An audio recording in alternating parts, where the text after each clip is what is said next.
ខ្ញុំរៀងដែលលះຕົកមកជាយូរ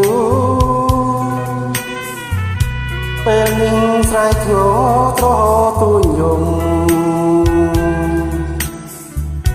ទឹកភ្នែកមួយតង់ស្រក់ខ្លែងប្រាប់ខ្ញុំ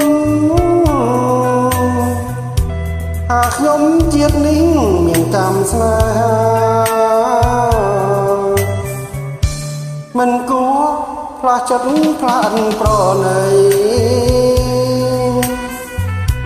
មិនគួរចិនស្រីខ្វះក្តីមេត្តា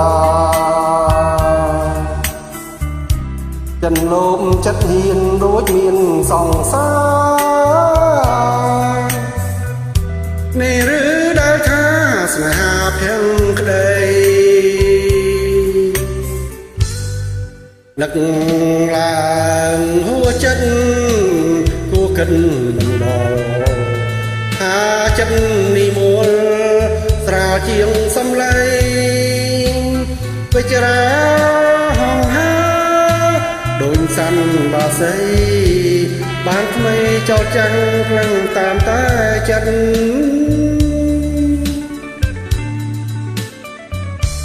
ពេលនេះជាពេលដែលខ្ញុំត្រូវយំពេលកើតទុក្ខធំក្នុងរឿងជីវិតមានសង្ឃឹមទេថាបានស្នេហ៍ស្និទ្ធហើយចង់ទ្រាំចិត្តតាមព្រេងវាសនា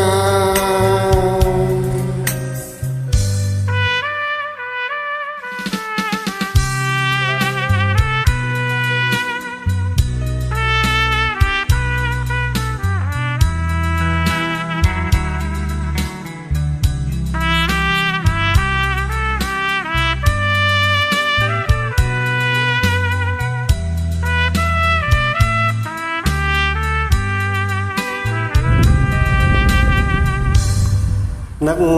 ឡើងហួចិត្តគួរគិតមិនដល់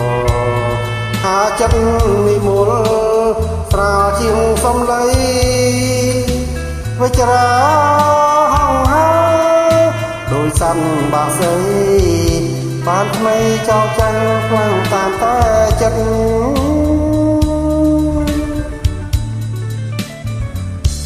ពេលនេះជាពេលដែលខ្ញុំត្រូវយំពេលកើតទុក្ខធំក្នុងរឿងជីវិតគ្មានសង្ឃឹមទេថាបានស្នេហ៍ស្និទ្ធហើយចង់ទ្រាំចិត្តតាមកម្មវាសនា